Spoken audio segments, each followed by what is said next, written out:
परमात्मा कहते हैं जीवित जग में जूती पड़े फिर जम तोड़े छाती। हाँ, जीवित यहाँ पर माटी हो गिरा गई, यम के दूध गढ़ेंगे वो नारी दुख तुम्हारे ऊपर। तो इस विष ने कौन खाओगा जब ज्ञान हो जाएगा। तो ये कारण क्यों हो गया है? क्योंकि हम भगवान के विधान से अपरिचित होकर पाप कर रहे हैं। अब छोटे छोटे बच्चों को दास देखता है, बड़ी खुशी होती है।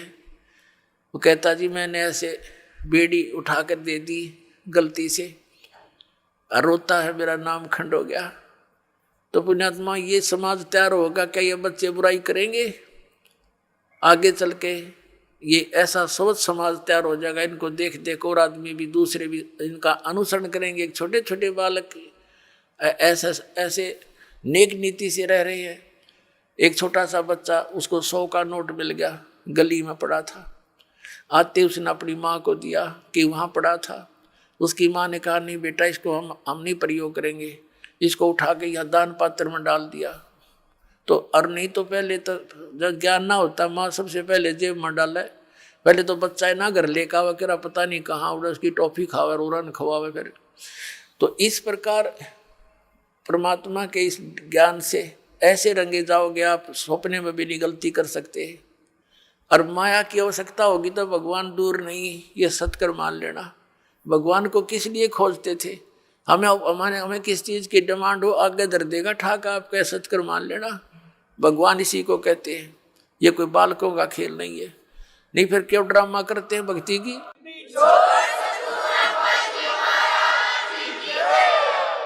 ये वो समृद्ध शक्ति है, एक वचन में सब कुछ कर सकता है आपके लिए, लेकिन उसके कराने योग्य आपने बनना पड़ेगा।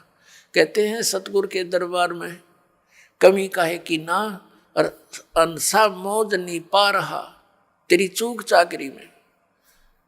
तो अगर इस सच्चे दरबार में किसी चीज की कमी नहीं है और आपके ऊपर मेहर नहीं हो रही है, तो आपकी कोई चाकरी में, आपकी सेवा और शुश्रूषा में कोई त्रुटि है, उसको ठीक कर, तुरंत बिजली आ जाएगी।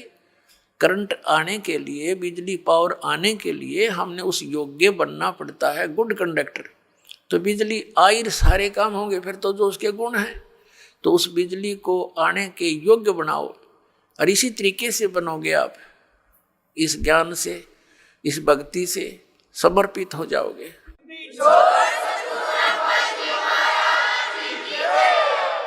अब प्रसंग चल रहा है सतगुरु के उपदेश का, लाया एक विचार, जय सतगुरु मिलते नहीं जाते नरक द्वार। अब नरक द्वार में दूध सब करते खेचा तान, उनसे कबू ना छूटता, फिर फिरता चारों खाने। के दुर्गति होती, चार खानी में भ्रमता, कदे ना लगता पार। और ये सब फेरा मिट गया मेरे सतगुरु के उपकार, यानी उस परम संत, उस संत की कृपा से, इस मंत्र की प्राप्ति से मेरा यू सारा जो दुख था ये बाईपास निकल गया। 100 फेरा सब मिट गया मेरे सतगुरु के उपकार। फिर क्या बताते हैं, 7 समुद्र की मसीह करूं और लेखनी करूं बन राय, धरती का कागज करूं गुरु गुण लिखो न जाए। होय होय। अब बता के गुण लिखेंगे इस परम पिता परमात्मा का? इतने कष्टों से हमें निकाल दिया। एक कुत्ते का जीवन लिखने लगो, एक मक्के के दुख है उसके ऊपर।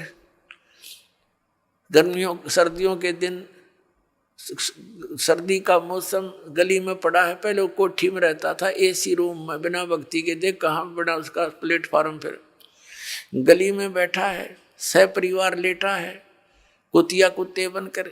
ऊपर से वर्षा हो रही है, ठिठुर रहा है, आता जाता उसका लठ मार देता है, हैं? और फिर वो भूखा उठता सुबेरे, किसी के द्वार की तरफ भागता है। तो वहाँ सुबह सुबह कौन उसके लिए वहाँ परोठे तैयार कर रखा है, उसका डंडा मारेंगे चल। वो फिर दूसरे घर में घुसता है, तीसरे मनमान रसोई में पहुँच जा, क्यों भूख लग रही है। तो उसका लागे कड़ में लठ, फिर ट्या ट्या करता हुआ फिर कहाँ पहुँचेगा, कुरडियाँ पर गंध खाने के लिए जाएगा वो। पुणात्माओं, ये तो एक दिन का प्रोसेस है कुत्ते का। इसको सारे गधे कुत्ते सब 84 लाख योनियों को देखते हुए इसको लिखण लगे तो परमात्मा कहते हैं परमात्मा के गुणों का, या पूरी पृथ्वी जितना कागज हो, सातों समुद्रों की इंक हो, ये सब खत्म हो जाए पर परमेश्वर के इस गुण का अंत नहीं।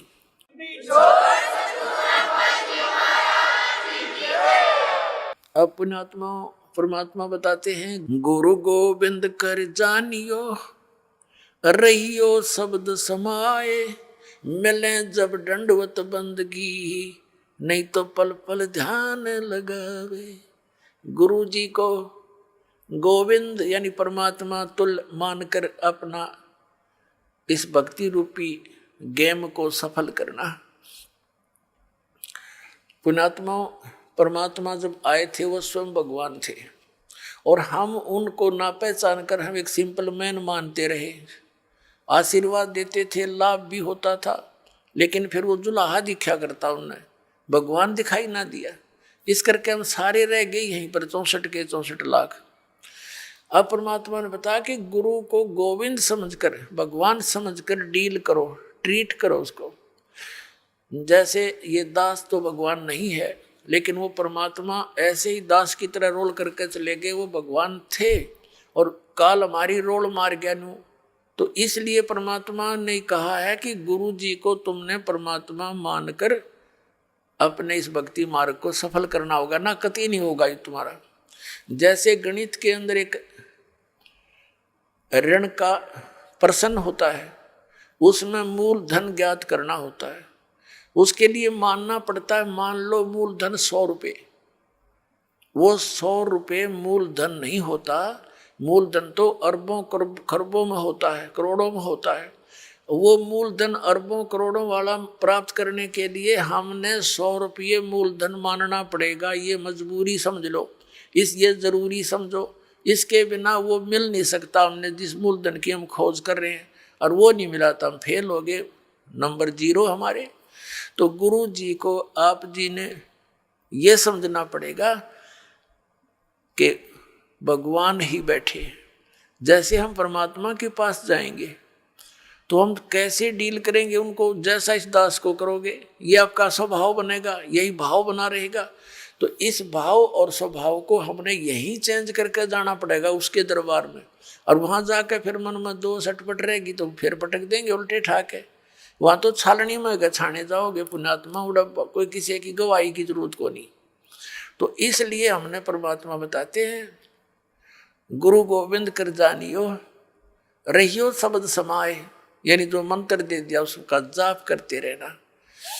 और मिले गुरु जी जब दंडवत बंदगी प्रणाम करे, और बाद में नहीं तो पल पल ध्यान लगावे, यानी उनकी याद रखें इन गुणों को। हे भगवान, जब आपको पुण्यात्मा अविता बालक हो, छोटे से बच्चे को 2 साल का, कोई 3 वर्ष का, यानी जिस दिन नाम मिला उसी दिन से आपकी ये भक्ति मार्ग में आयु काउंट होती है। कोई 4 वर्ष का, कोई 5 वर्ष का, कोई 10 वर्ष का, तो बच्चे ही गिने जाते हैं। जब आप थोड़े से मैच्योर हो जाओगे तो फिर देखना आपकी स्थिति, आप रोया करोगे बैठ कर, भगवान जुल्म हो गया था, मनुष्य जीवन इतना अनमोल था, कौड़ी बदले जा था। और फिर इस दास की आपको उपयोगिता का पता चलेगा, फिर उसकी भूल पड़ ही नहीं सकती। इतना उपयोगी वस्तु एक पल भी नहीं हम दूर हो सकते जिसमें इतना लगाव बन जाएगा, ऐसा खिंचाव बनेगा। और ये लगाव, ये खिंचाव ही आपको सतलोक लेके जाएगा। जैसे हम इस काल भगवान के ऊपर आसक्त हुए और इतने आसक्त हो गए कि डटे नहीं डटे, वहां पर इतना सुख छोड़कर हम इस गंध में आ गए, केवल इसकी चाह, इसके ऊपर आसक्त हो गए। अब इसके असलियत का पता आपको लग जाएगा। तो 1 नंबर का विलियन है, सब धोखा करके काम करावे, बला तुम्हारे से सारा काम करवा रहा है और आप खा रहा हमारे को, तो फिर आपका इससे दिल लटेगा। और परमात्मा की तरफ जाने के लिए आपको इस दास के अतिरिक्त पृथ्वी पर कुछ दिखाई नहीं देगा। अतः फिर अपने आप आपकी आशा आपकी हर तरह से हट करके व्यक्ति इस दास पर जो है ना इकट्ठी हो जाएगी, एकत्रित हो जाएगी, और इतनी कसक हो जाएगी कि आप डटे नहीं डट सकते। और यह भक्ति की शक्ति जो दास ने बताया, कमाई तुम्हारे साथ होगी। तो इस प्रकार फिर हम सतलोक जा सकेंगे, नहीं तो यह बात बनेगी नहीं जल्दी से। अब फिर क्या बताया है कि कबीर हरि जय रूठ जा, गुरु की शरण में जावे। कहें कबीर गुरु रूठ गए, हर ना होते सहाय। जैसे क्या बताते हैं, जो व्यक्ति अपने पाप कर्मों के कारण दुखी होते हैं तो वो कहा करते हैं कि हमारा राम रूठ गया, हमारा राम रूठ गया। नए नए दुख आने लग गए हमारे ऊपर। और जो सुखी होते हैं उनको यूं कहा करते हैं, इनका राम राज्य है, इनका ऊपर भगवान प्रसन्न है। और जो दुखी होते हैं वो कहते हैं हमारा राम रूठ गया। अब पुण्यात्माओं, जब तक हमारे पुण्य चलते हैं तो हमें सब सुख सुविधाएं उपलब्ध होती हैं, तो ऐसे लगता है कि हमारा राम राज्य है, प्रसन्न है। और जिनके पुण्य खत्म हो गए, उनके पाप शुरू हो गए, तो उनका राम रूठ गया। अब जैसे गुरु गोविंद दोनों खड़े, किसके लागू पाए, बलिहारी गुरु अपना, जिन गोविंद दियो मिलाए। अब क्या बताते हैं, परमात्मा ने कितना एग्जाम्पल दिया हमारे को समझाने के लिए। कैसा उदाहरण दिया है कि जैसे आप कहीं खेतों में एकांत स्थान पर या कहीं पर मजदूरी कर रहे हो, कोई कार्य कर रहे हो, मटका भर ले गए पानी का घड़ा घट, और जब तक उसमें जल है तो नो प्रॉब्लम, प्यास लगी घट घट पिया, फिर काम लाएंगे।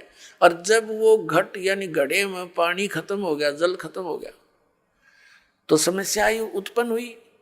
तो फिर वो राम रूठ गया। जब तक उसमें जल था तो राम राज्य था, सुविधा सारी थी, प्रॉब्लम थी नहीं। अब वो जल खत्म हुआ तो राम रूठ गया। अब वो राम मिला कहाँ? हैंडपंप में। हैंडपंप में मिला वो जल, तो वहां गए, हैंडपंप के नीचे रखा मटका, फिर करी उसकी पूजा सेवा और भर लाए, फिर सुखी हो गए। तो जिनके ऊपर अब पापों के दौर चल पड़े, उनके पुण्य समाप्त हो चुके, और सुख होगा पुण्य बढ़ने से, पुण्य प्राप्त होने से। तो यहां परमात्मा कहते हैं कि एक तरफ तो आपके पास एक घड़े में जल रखा है और एक तरफ हैंडपंप है। जल तो समझो परमात्मा है घड़े में, और हैंडपंप गुरु जी है। अब कौन से को सिलेक्ट करोगे तुम?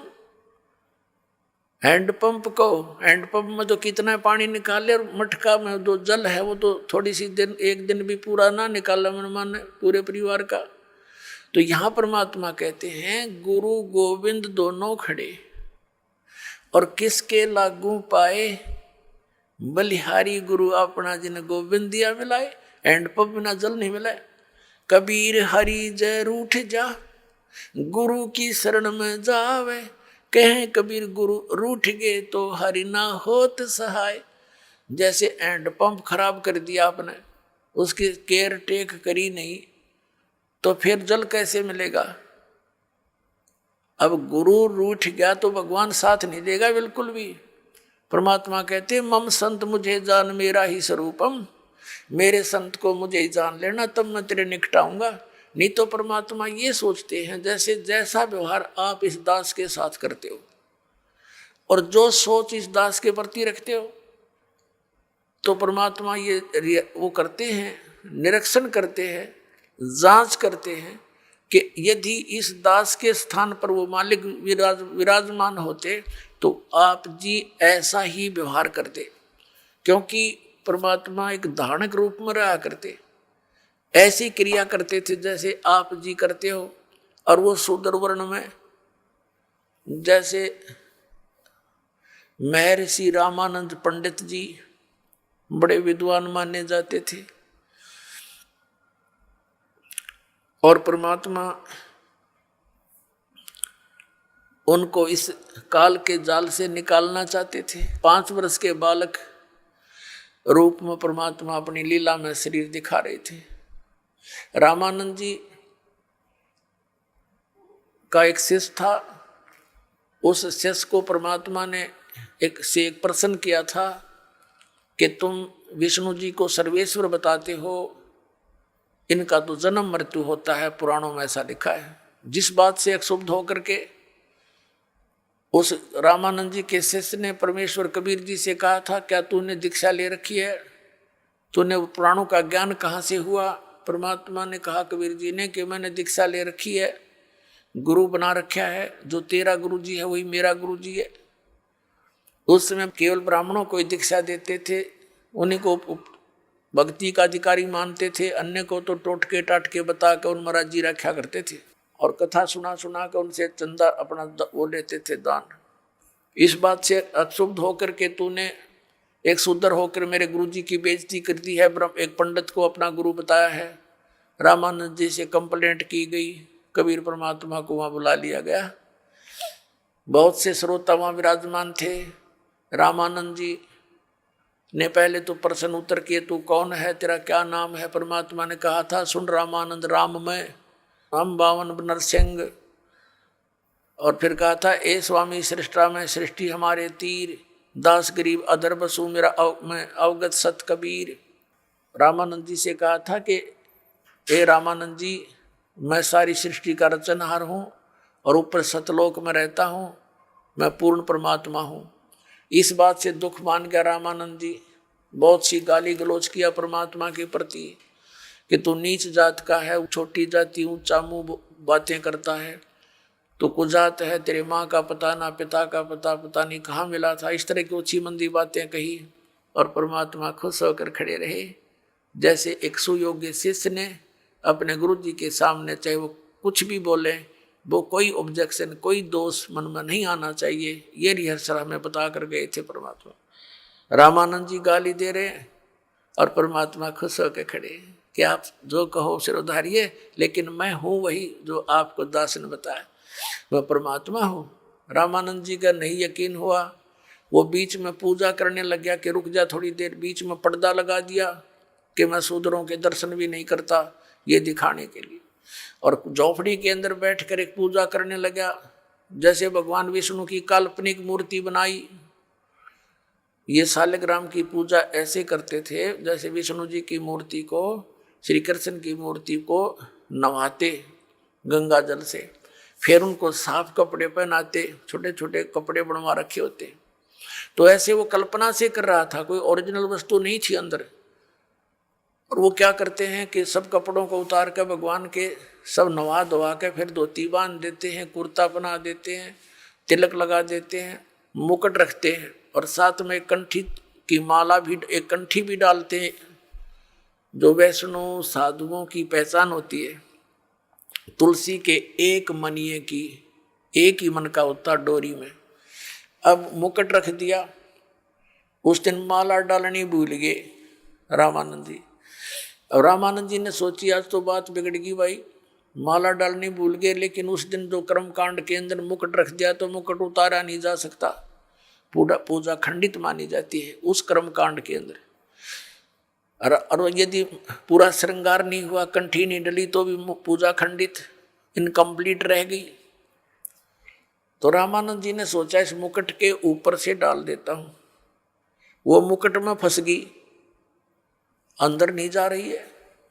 बड़ा चिंतित हुआ।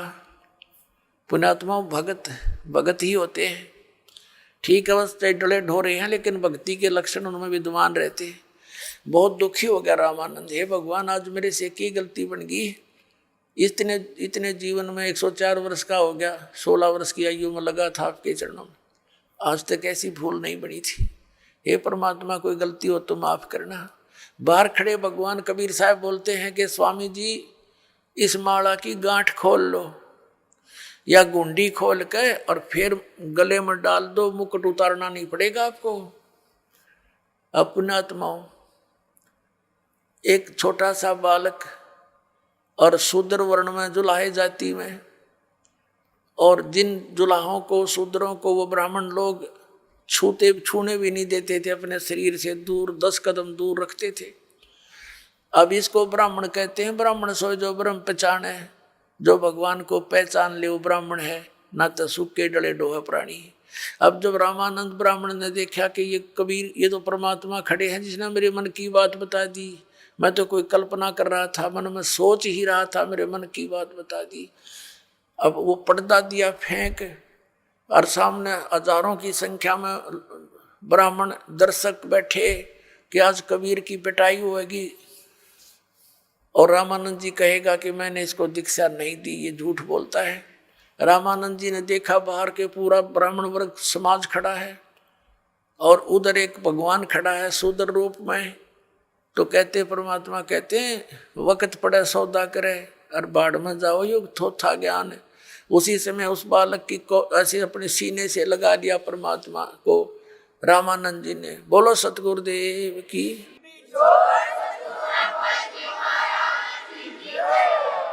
और जो ऐसे अपने शरीर परमात्मा को सीने से लगाया तो इतना नरम शरीर था परमात्मा का जैसे रुई रबड़ होता है, क्योंकि उनका शरीर शुक्रम अकायम असनाविरम है। परमात्मा का शरीर हमारे जैसा 5 तत्वों से बना हुआ नहीं है। जैसे यजुर्वेद अध्याय नंबर 40 के मंत्र 8 में लिखा है, कबीर मनीषी शुक्रम अकायम असनाविरम स्वयंभू। वो स्वयं प्रकट हुआ होता होने वाला परमात्मा है, स्वयंभू है, उसका कोई कर्ता नहीं, वो स्वयं बना है, अपना आप ही है, समझो स्वयंभू का अर्थ। और उसका शरीर असनाविरम, या अडचाम का पुतला नहीं। तब रामानंद जी ने कहा था, मन की पूजा तुम लखी, ये मुकुट माल परवेश, गरीब दास गति कौन लखे, तेरा कौन वर्ण के भेख। ओए होए। अब रामानंद जी कहते हैं भगवान आप तो परमात्मा हो और आपको कैसे पहचान सके हमारे जैसे जीव सत्र के व्यक्ति। आप किस तरह वेशभूषा में 5 वर्ष के बालक की आयु में और कौन से वर्ण में यानी जुलाए जाति में खड़े हो। आपको भगवान कैसे माने हम, ये जीव कैसे समझ सकेंगे परमात्मा। मेरी तो आपने भ्रम निवारण कर दिया।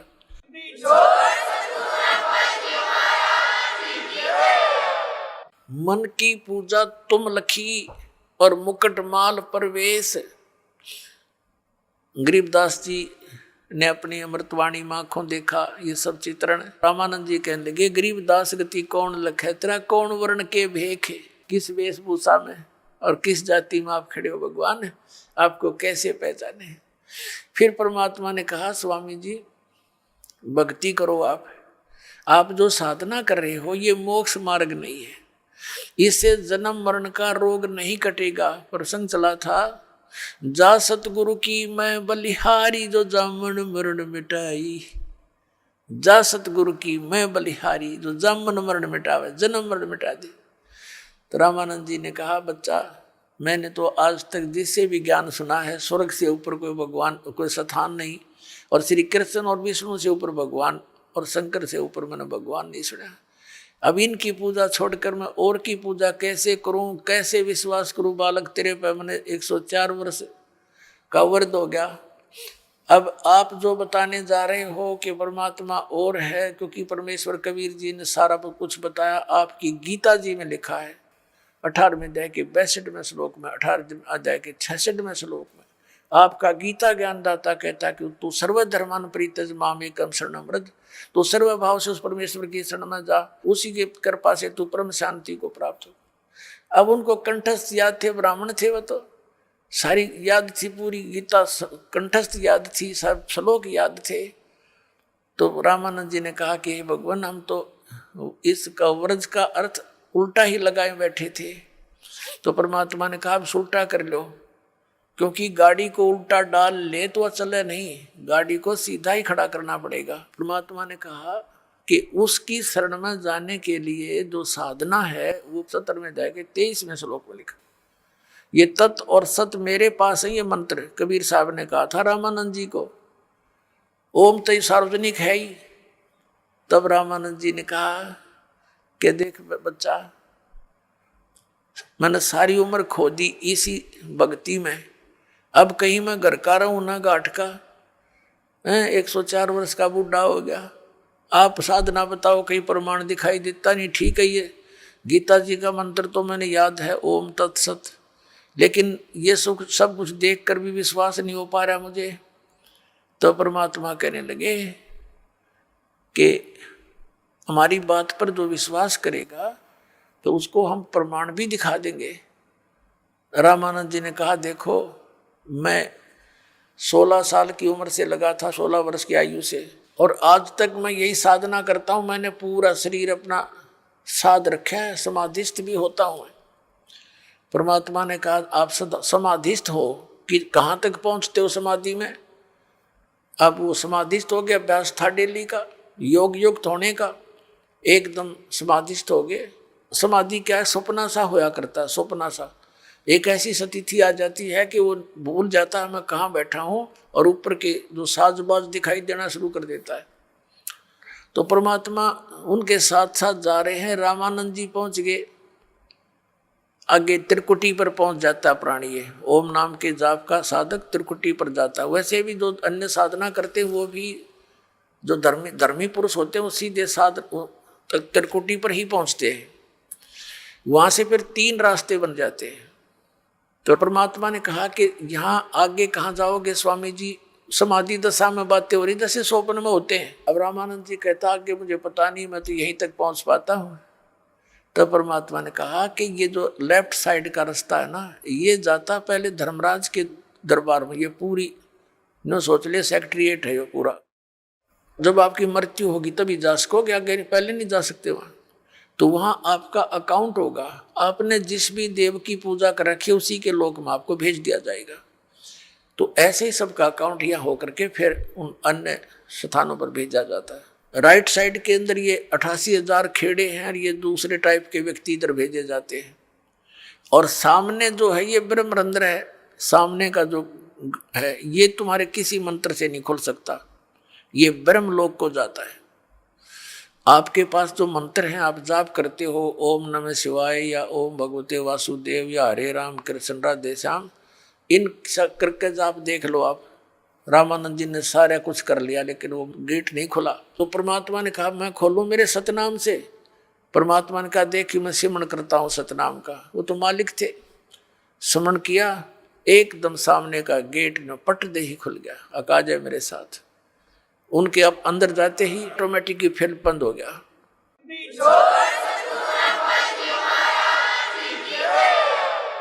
ऊपर ले गए ब्रह्मलोक में, ब्रह्म दिखाया। ये अपने पुत्र का रूप धारण करके किसी कभी ब्रह्मा रूप धारण कर लेता है, कभी विष्णु कभी शिव जी। इससे आगे फिर ले गया इसके 21वें ब्रह्मांड में तपस्या दिखाई, जहां ये भून कर 1 लाख प्राणियों को खाता है। फिर परमात्मा परब्रह्म के लोक में यानी 11वें द्वार से पार करके परब्रह्म के लोक में प्रवेश किया। परब्रह्म से आगे फिर अपने लोक में सतलोक में परम अक्षर ब्रह्म के लोक में सतलोक में ले गए, बौर गुफा को पार करके 12वां द्वार पार करके। तो वहां क्या देखा? वहां की जो स्थिति, जो भगवान वहां रहते हैं, वहां तेजो में शरीर है परमात्मा का, उसको सतपुरुष कहो, परम अक्षर पुरुष कहो, उसको कबीर भगवान कहो।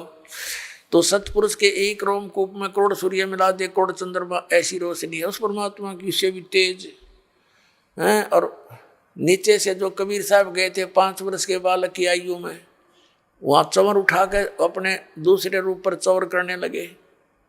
तो रामानंद जी ने सोचा कि ये कबीर जी तो यहाँ का कोई देवता है, गण है, और ये है सचमुच वो परम अक्षर ब्रह्म जिसके विषय में गीता में कहा है। तो उसी समय वो सोच ही रहे थे, वो तेजो में शरीर जो तख्त पर, तख्त माने सिंहासन, तख्त का अर्थ कोई यूं नहीं है लकड़ी का तख्त पर बैठे, यानी अनंत कोट ब्रह्मांड के कंट्रोलर के सिंहासन पर विराजमान है। वहां से खड़े हुए और चंवर ले लिया परमात्मा से 5 वर्ष के बालक से, और 5 वर्ष का बालक बैठ गया उस अनंत कोट ब्रह्मांड के सिंहासन के ऊपर कबीर रूप में। और वो तेजो में शरीर परमात्मा कबीर जी 5 वर्ष के बालक पर एक सेवक की तरह ऐसे सेवा करने लगे चंवर से। रामानंद जी सोच ही रहे थे कि ये क्या चक्कर हो रहा है, छोटा सा बालक कबीर जुलाहा, और ये इस पर यूँ भगवान चंवर करता। इतने में तेजो में शरीर परमात्मा का जो था वो कबीर 5 वर्ष के बालक में समावेश कर गया। अकेले कबीर जी बैठे रह गए, 5 वर्ष के बालक। तब रामानंद जी से कहा परमात्मा ने कि Swami ji I am God, मैं परमात्मा हूं।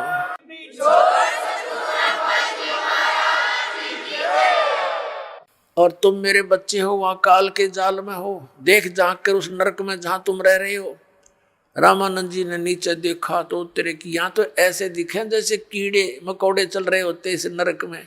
इसका सारे जो यहाँ के राष्ट्रपति और प्रधानमंत्री चाहे सब कुछ हो, वो सतलोक की तुलना में ऐसा गंध दिखाई देता है। परमात्मा कहते हैं 100 योजन जाती है या दुनिया की गंध 100 योजन तक, 1 योजन में 12 किलोमीटर, कहते 1200 किलोमीटर तक इसकी बदबू जाती है ऊपर इस गंदे लोक की, जहां तुम ठाठ मान रहे हो स्वर्ग सारे मिला करके सारे इतने खराब हैं यहाँ के। तब रामानंद जी से कहा कि जाओ तुम वापस यहाँ आना पड़ेगा। हो गया विश्वास आपको? अके भगवान हमारी ताएं खुल गई। जब वापस आए शरीर में, सामने फिर बैठे परमात्मा, वही 5 वर्ष के बालक रूप में जागोष्ठी हो रही थी उनकी। चरण पकड़ दिए 104 साल के उस वृद्ध ने, ब्राह्मण ने, सच वो था ब्राह्मण, और 5 वर्ष के दानक के पैर पकड़ दिए उस बालक के और कहा कि 2 ठोड़ है, एक तू भया एक से 2, और गरीबदास हमकार ने तुम आए हो मुग्धो। तुम साहेब तुम संत हो, तुम सतगुरु तुम हंस, और गरीबदास तेरे रूप में ना और न दूजा अंश।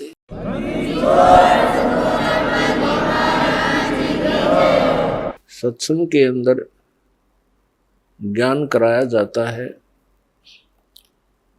कि मनुष्य जीवन किस लिए प्राप्त हुआ, मानव जीवन का मूल उद्देश्य क्या है। तो उसमें याद दिलाया जाता है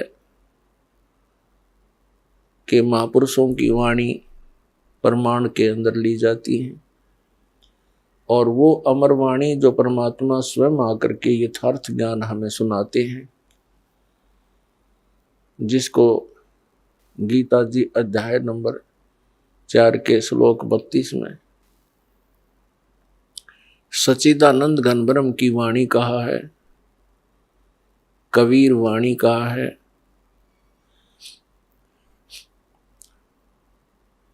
वो अमर वाणी परमात्मा स्वयं सुनाते हैं अपने मुख कमल से। तो इन महापुरुषों की और परमात्मा की उन अमर वाणियों को आधार बनाकर सत्संग सुनाया जाता है, और उसके अंदर सत्संग के अंदर सभी सद्ग्रंथ भी आधार बनाए जाते हैं, और उनके आधार से जो ज्ञान सुनाया जाता है वो सत्संग है। इसके अतिरिक्त अन्य कोई वचन सुनाते हैं, प्रवचन सुनाते हैं, सत्संग करते हैं, और वो हमारे पवित्र सद्ग्रंथों से या उन महापुरुषों की अमर वाणी से या परमेश्वर कबीर जी की अमर वाणी से मेल नहीं खाते हैं, तो वो सत्संग नहीं है, क्योंकि उनके अंदर सत्य नहीं है, सत्य का अभाव है। सबसे पहले सत्संग के अंदर ये जानकारी दी जाती है, मानुष जन्म पायक नहीं रटे हरि नाम, जैसे कुआं जल बिना बनवाया क्या काम। मानुष जन्म दुर्लभ है मिले न बारंबार, जैसे तरवर से पत्ता टूट गिरे वो बहुर न लगता डर। परमात्मा पूर्ण ब्रह्म सत्य पुरुष कबीर देव जी, कबीर साहब, जो काशी शहर के अंदर एक जुलाहे की भूमिका करके और परमात्मा जो गुण रखता है उसका प्रमाण दे करके अपनी अमृत वाणी को उच्चारण करके यथार्थ ज्ञान देकर वो सह शरीर आए थे, सह शरीर चले गए। वो पूर्ण परमात्मा है, और परमात्मा के ज्ञान को परमात्मा ही बता सकते हैं। जीव तो अटकल लगाते हैं। कुछ श्रद्धालु कहते हैं संत को चाहिए कि वो अपना अनुभव बतावे, किन्हीं सदग्रंथों या पोथियों का सहारा ना ले। ऐसे विचार रखने वाले व्यक्तियों का ये भी मानना होता है कि सभी जितने भी ग्रंथ हैं ये मानव की रचनाएं हैं,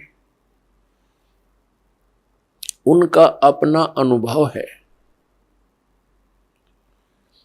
पुण्यात्मा, ये सब अज्ञान आधार से ही प्राणी बोल सकता है, और इस अज्ञान को हटाने के लिए सत्संग की आवश्यकता पड़ती है। जैसे देश का संविधान होता है, वो भी एक पुस्तक है और वो भी एक मानव ने लिखी है। आपकी बात बड़ी करके चले, और कोई अन्य मानव अपने सतर का और विधान बनाकर लिख दे और छपवा दे और बांट दे, तो उसकी क्या वैल्यू है, क्या यूज है, क्या लाभ हुआ उसका? वो व्यर्थ है। इसी प्रकार परमात्मा के विधान को लिखने वाला भले ही कोई मानव है, जैसे श्री वेद व्यास जी और श्री धर्मदास जी और श्री गोपाल दास जी, लिखने वाले मानव हैं, लेकिन वो संविधान परमात्मा का है, और उस विधान के अनुसार जिसके वचन नहीं है, उस संविधान यानी परमात्मा के विधान ज्ञान अनुसार किसी अन्य व्यक्ति, ऋषि महर्षि या किसी संत मंडलेश्वर महंत की वो पुस्तक परमात्मा के विधान से मेल नहीं खाती है, तो व्यर्थ है। दूसरी बात रही कि संत को चाहिए कि वो अपना अनुभव बतावे, पुस्तकों का आधार ना माने। ये भी एक बालक के विचार हो सकते हैं जिसने कभी विद्यालय देखा ही ना हो। जैसे टीचर होते हैं, विद्यालय में पढ़ाते हैं अध्यापक, उनका एक निर्धारित पाठ्यक्रम होता है, सिलेबस कहते हैं उसको, और जो टीचर सिलेबस से बाहर ज्ञान देता है और सिलेबस के अनुसार ज्ञान नहीं देता है, वो भले ही उसको पढ़कर सुनावे या उसको याद करके वैसे सुनावे, वचन वही होने चाहिए जो पाठ्यक्रम की पुस्तकों में विद्यमान है। तो वो टीचर ठीक है, हितैषी है, और जो उन पाठ्यक्रम की पुस्तकों से हटकर अपनी कोई अन्य बकवाद सुनाता है, तो वो टीचर ठीक नहीं। अब जैसे परमात्मा की जानकारी परमात्मा ने आकर बता दी, और उन्होंने ये भी ज्ञान दे दिया कि तुम ऐसे ऐसे करो जिस कारण से तुम वहां उस स्थान को प्राप्त कर लोगे जहां जाने के बाद फिर लौटकर संसार में कभी नहीं आना पड़ता। उसको पूर्ण मोक्ष कहते हैं।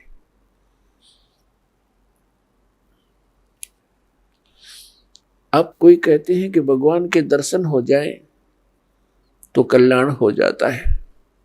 परमात्मा के दर्शन बहुत अच्छी बात है, बड़े पुण्यकर्मी प्राणी को ही हो सकते हैं, लेकिन परमात्मा के दर्शन से कल्याण मोक्ष नहीं होगा। परमात्मा ने आकर के जो ज्ञान दिया है उसके अनुसार भक्ति साधना, नाम की कमाई, यज्ञ हवन, जो भी जानकारी दी है उनके करने से मोक्ष होगा। उदाहरण के लिए जैसे पवित्र हिंदू धर्म के अंदर हम मानते रहे और मानते हैं जब तक ये ज्ञान नहीं होता कि भगवान शिव जी और उनकी धर्मपत्नी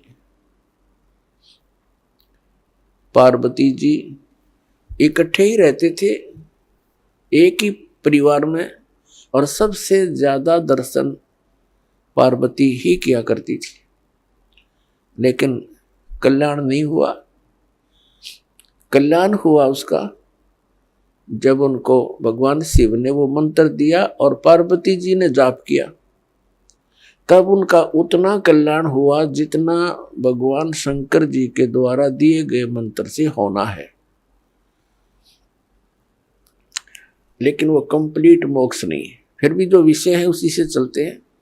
कहने का भाव यह है कि भगवान के दर्शन पुण्यकर्मी प्राणी को ही होते हैं, लेकिन संत जो बताते हैं, परमात्मा जो ज्ञान देकर जाते हैं, उसके अनुसार साधना करने से ही मोक्ष होगा। नाम की कमाई करनी पड़ेगी। कुछ एक ऐसे सिरफिरे संत हैं, वो ये कहते हैं नाम की कमाई कुछ काम नहीं करे, नाम का जाप करने की कोई आवश्यकता नहीं, सतगुरु पार कर देगा। वो टीचर नहीं, वो दुश्मन है विद्यार्थियों का, जो विद्यार्थियों को ये कहता है कि तुमने पढ़ने की आवश्यकता नहीं, टीचर पास कर देगा। और ये अपने आप में संत भी कहते हैं, और श्रद्धालु इनके पास भी इकट्ठे होकर के संत मान करके इनके गुणगान करते हैं, इनके विचार सुनते हैं, फॉलोअर बन जाते हैं। इसका कारण क्या है कि हमें बिल्कुल ज्ञान नहीं है अध्यात्म का, और जब तक हमें अध्यात्म ज्ञान नहीं होगा, ये संत हमारा ऐसे ही अंडोला बनाए रखेंगे। किसी ने 4 अटपट बातें अलग से कर दी, हमने ऐसा लगेगा कि ये पूर्ण संत है। तो दास का उद्देश्य है कि आप जी को अध्यात्म ज्ञान से इतना परिचित करवा दूं कि आप किसी से भ्रमित ना हो सके। नाम दे देना ये तो आसान सी बात है, उसका आपने सिमरन करना है, बहुत अच्छी बात है। लेकिन बने बनाए काम ने बिगाड़ दिए। कोई सिर फिरा के कि वो संत पूर्ण है, वो ऐसा बताता है, वो ऐसा करता है, तो आप जी उनको इस ज्ञान के आधार से अपने सतर से ही रिजेक्ट कर दो कि नहीं, आप भ्रमित हैं, आप जी को ज्ञान नहीं। तो पुण्यात्माओं, अपना अनुभव बताना अच्छी बात है, लेकिन वो अनुभव उन सदग्रंथों से मेल खाता हो। जैसे एक थ्योरी होती है, जैसे बच्चे प्रैक्टिकल करते हैं लैब में, तो प्रैक्टिकल करने से पहले उनको एक लिखित विधान, उसकी प्रक्रिया दी जाती है। फिर बच्चे उनको पढ़ते हैं कि कौन सी कैसे कैसे करना है, उसको पढ़कर फिर वो प्रैक्टिकल करते हैं। तो ये ज्ञान जो है ये एक थ्योरी है, यानी ये लिखित जानकारी है जो प्रैक्टिकल हम करने जा रहे हैं। जिनकी थ्योरी ही गलत है तो प्रैक्टिकल भी ऑटोमेटिकली गलत होगा। तो हमारे जो सदग्रंथ है ये हमारी थ्योरी है, और परमात्मा के जो साधन उसमें वर्णित है वो करना हमारा प्रैक्टिकल है। फिर उनके करने से जो उपलब्धि होगी वो भी सदग्रंथों में लिखा हुआ है। फिर वो बताने की आवश्यकता कैसे पड़ेगी, अपना अनुभव बताओ। तो इस प्रकार ये भ्रमित व्यक्ति कदम कदम पर बैठे हैं, भ्रमित करने वाले। श्रद्धालुओं की कमी नहीं, श्रद्धालु को तो परमात्मा की एक विशेष कसक होती है और वे परमात्मा के लिए भटक रहे हैं। आत्मा जब से मालिक से बिछुड़ी है, इसको उसी समय से उसकी आवश्यकता महसूस हो गई थी। जिस भक्त आत्मा ने सृष्टि रचना सुन रखी है, तो उनको ज्ञान है कि पहले तो हम अपनी स्वेच्छा से इस काल भगवान के साथ लग गए और भगवान से विमुख हो गए, और जिसमें ये प्रकृति दुर्गा देवी जी इस काल भगवान के पास छोड़ी गई। उसी समय से इस काल ने हमारे साथ दुर्व्यवहार प्रारंभ कर दिया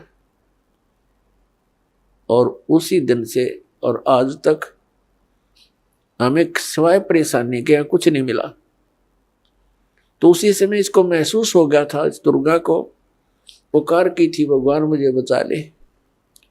अपने पैर पे कुआड़ा मार के हम यहाँ आए हैं और पुकार करते हैं, भगवान बचा ले। आइए अब हम उन श्रद्धालुओं के अनुभव जानते हैं जो जगत गुरु तत्वदर्शी संत रामपाल जी महाराज जी से दीक्षा प्राप्त कर चुके हैं तथा उनके द्वारा बताए गए भक्ति मार्ग पर चल रहे हैं। नमस्कार सर।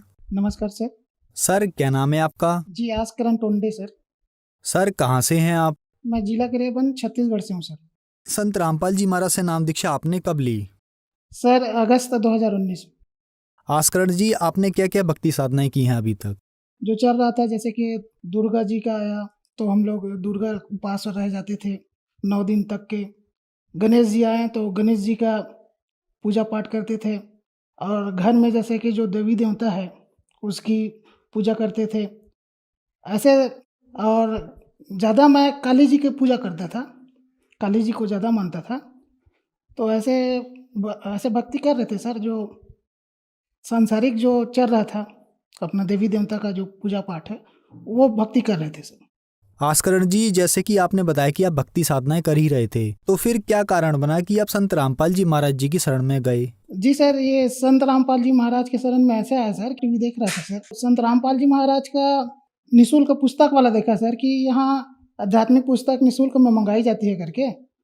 तो मुझे भी प्रेरणा हुई कि मैं भी मंगा लेता हूँ करके। तो वहाँ से मैंने एक पुस्तक मंगाया सर, निःशुल्क पुस्तक है ज्ञान गंगा की।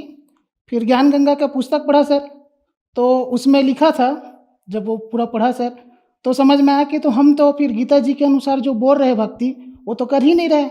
हमारे जो वेदों में जो जिस पूर्ण परमात्मा की भक्ति करने के लिए कहा है, जैसे कि ऋग्वेद मंडल 9 सूक्त 1 मंत्र 9 में लिखा है कि वो पूर्ण परमात्मा जब शिशु रूप धारण करके आता है तो उसकी जो परवरिश की लीला कुंवारी गाय से होता है। तो ये लीला करी किसने? तो वहाँ उस पूर्ण परमात्मा की पूरी जानकारी दी थी। तो वो सब ज्ञान जब पढ़ा सर जी, तब संत रामपाल जी महाराज से हमने नाम दीक्षा लिया। रायपुर नामदान केंद्र में गया सर और वहाँ संत रामपाल जी से नाम दीक्षा लिया। आस्करण जी, संत रामपाल जी महाराज से नाम दीक्षा लेने के बाद आपको क्या लाभ मिले? सर जी, लाभ तो बहुत हुए हैं और पल पल होते रहते हैं। उसमें से मैं मोटा मोटा बताऊं सर, तो जैसे कि मुझे साइनोसाइटिस था सर। साइनोसाइटिस ऐसा था सर कि जैसे मैं रात में सोता था तो मेरा नाक ब्लॉक हो जाता सर, नोज, और मैं सांस नहीं ले पाता था, अचानक बंद हो जाता था। तो मैं रात में उठ के बैठ जाता था। उसके अलावा बहुत सारे जैसे कि एलर्जी हो गया था सर। साथ ही साथ एलर्जी बोले तो मैं दूध का चाय नहीं पी पाता था, दही खट्टा चीज़ नहीं खा पाता था। धूल से एलर्जी थी सर, धूल जैसे जाता था। एसी से एलर्जी थी सर। ठंडा चीज़ पानी नहीं पी पाता था, अगर पी लेता तो वही सांस नाक ब्लॉक हो जाता था सर। ऐसे बहुत सारे ना समस्या थी। तो मैं डॉक्टर के पास गया सर। तो डॉक्टर यहाँ फूल चौक में है, डॉक्टर मटरेजा, नाक कान गला विशेषज्ञ, उसके पास भी दिखाया सर। और बहुत सारे एम्स में भी गया सर। तो वहाँ एक्सरे करवाने के लिए बोला, एक्सरे करवा दिया सर। एक्सरे करवाने के बाद पता चला कि आपको तो लेफ्ट नोज में साइनोसाइटिस है, आपको तो ऑपरेशन कराना पड़ेगा करके। तो पहले जो विशेषज्ञ थे सर डॉक्टर मटरेजा, उससे इलाज करवाया सर। तो उसने 2 बार नाक साफ किया तो ठीक ही नहीं हुआ। फिर मैं तीसरी बार एम्स में गया सर। एम्स का भी दवाई लिया, जैसे ही लेता था सर तो थोड़ा बहुत आराम था, उसके बाद फिर वैसे ही चालू हो जाता था। ठीक नहीं हुआ तो फिर डॉक्टर मटरेजा बोले सर कि आपको ऑपरेशन करवाना पड़ेगा करके। तो ऑपरेशन करवाने के लिए बोले सर। तो और ये भी बोले कि ऑपरेशन आपका सक्सेस होगा कि भी नहीं होगा ये पता नहीं करके। तो फिर उसी दौरान मैंने नाम दीक्षा लिया, संत रामपाल जी महाराज से नाम दीक्षा लिया। संत रामपाल जी महाराज के नाम दीक्षा लेने से जो मंत्र दिए सर, वो मंत्र जाप करने से ही बिना ऑपरेशन किए ही 15 दिन के अंतर्गत मेरा जो समस्या था सर, जो जिसके कारण मैं ना तो शक्कर का चाय पी पा रहा था, ना दूध का सेवन कर पा रहा था, धूल में नहीं जा पा रहा था, एसी में नहीं बैठ पा रहा था, वो सारा समस्या सर संत रामपाल जी महाराज के दिए गए नाम के जाप से ही ठीक हो गया सर। और भी बहुत सारे लाभ हुए सर, जैसे कि इसके अलावा मेरे यहाँ छोटी सी बच्ची है 4 साल की, उसको सर 2 बार ना फीवर हो गया था। तो जब फीवर ज़्यादा हो जाता था तो उसको वो बेहोश हो जाती थी सर, मतलब उसको झटका आ जाता था। तो हम लोग उसको भर्ती किए, तो डॉक्टर ने बोला कि इलाज करवाए। फिर डॉक्टर बोले कि बेटा अगर तीसरी बार अगर ना इसको ना ऐसी आ गया और झटका फीवर के कारण, तो इसको ज़िंदगी भर या तो इसको जान का खतरा है, या तो ये ज़िंदगी भर ना मस्तिष्क का जो बीमारी मनोविज्ञान वाला बोलते हैं, उसकी गोली आपको इसको खिलाना पड़ेगा करके, ज़िंदगी भर इसको खिलाना पड़ेगा करके। तो उसमें भी संत रामपाल जी महाराज की दया हुई। एक बार ऐसा हुआ कि हम लोग आ रहे थे, तो हम लोग इस चक्कर में हमेशा पैरासीटामॉल का गोली आइबुप्रोफेन का जो डॉक्टर दिए थे उसको रखे ही रहते थे, ताकि अगर फीवर हुआ तो समय पर खिला सके करके। एक दिन ऐसा हुआ, वो दवाई हमारे पास नहीं था, तो वो दवाई नहीं था, तो और उसी बीच में रात के 11 बजे के आसपास है, रात के 11 बजे हमारी बच्ची को बहुत तेज़ बुखार हो गया सर। और हमको ऐसा लगा कि किसी ने जगाया हमको करके, और वो बच्ची ना एकदम तेज़ बुखार के कारण काँप रही थी सर, और हमारे पास दवाई भी नहीं था। जाए तो करे तो क्या करे, तो हमने उसी समय दंडवत स्थान में गए और संत रामपाल जी महाराज से दंडवत किया, और बोले कि हे संत रामपाल जी महाराज, अब आप ही कुछ कर सकते हो। हे पूर्ण परमात्मा, अब तो कुछ है ही नहीं। पूर्ण परमात्मा बंदी छोड़ सदगुरु रामपाल जी महाराज को सुमरन किए, और वो जो चरणामृत देते हैं सर, उसको जैसे ही चरणामृत को हम लोग पिलाए, जैसे ही पिलाया सर, उसके कुछ ही सेकंड में जितना तेज बुखार था वो पसीना आना चालू हो गया सर। वो बच्ची की जान बची सर, नहीं तो आज बहुत अनहोनी हो जा रही थी। उससे राहत मिली सर। और हमारी यहाँ हमारी पत्नी है सर, नाम दीक्षा लेने से पहले उसको महाराज लोग जैसे है भट्टी उट्टी लोग रहते हैं, उसको बता दिए थे कि इसकी जीवन रेखा बहुत ही कम है, जैसे इसका सुख का समय आएगा इसकी आयु समाप्त हो जाएगी, ऐसा करके बता दिए थे सर। उसी समय ऐसा घटना हुआ, ऐसे एक्सीडेंटल हुआ, तो परमात्मा ने उसे भी, जैसे सदगुरु संत रामपाल जी महाराज की वाणी है कि संत शरण में आए से आए टले भला, और जो मस्तक पे सूली है वो कांटे में टल जाए, ऐसे उसको उस दुर्घटना को टाला परमात्मा ने और उसकी आयु बढ़ाई सर।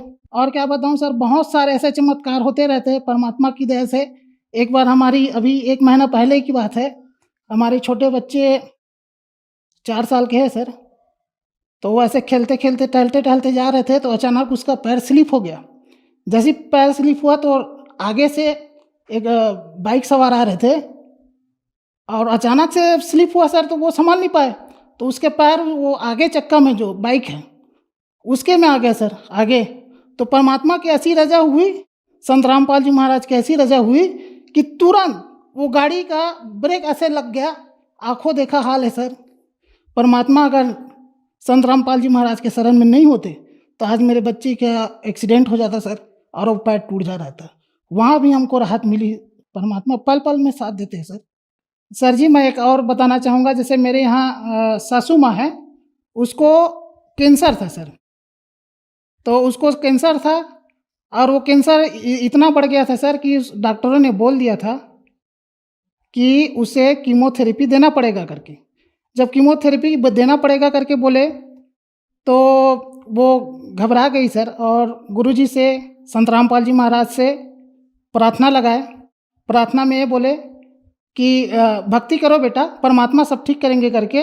और आज मेरी यहाँ सासू माँ बिना ऑपरेशन के और बिना कीमोथेरेपी के संत रामपाल जी महाराज के दया से आज पूर्ण रूप से स्वस्थ है सर। और उसका जो कैंसर का जो रिपोर्ट है, रिपोर्ट नील है सर।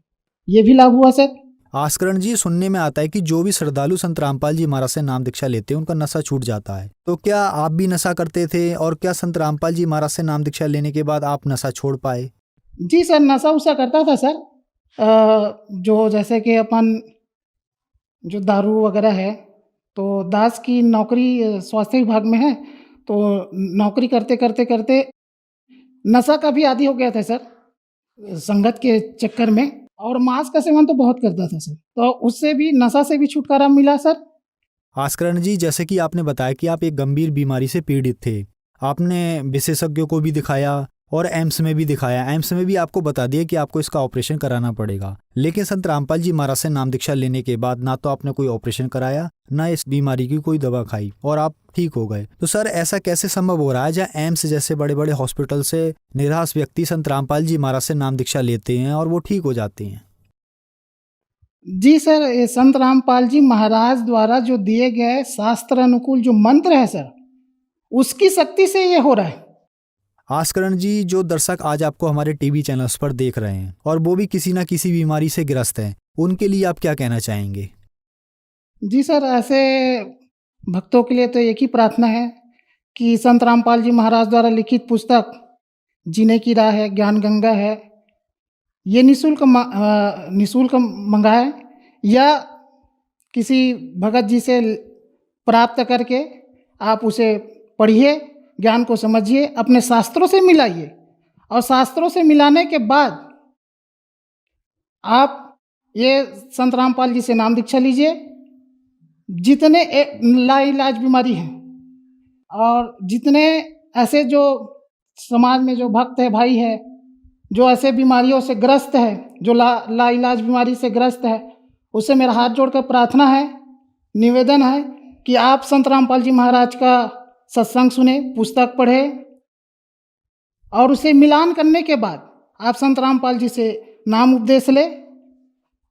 मेरा दावा नहीं सर, पूरा पूर्ण विश्वास है कि आप भी, जैसे मैं स्वस्थ हुआ हूँ, आप भी संत रामपाल जी महाराज से नाम दीक्षा लेने के बाद स्वस्थ होंगे सर। सर, संत रामपाल जी महाराज से नाम दीक्षा कैसे ली जा सकती है?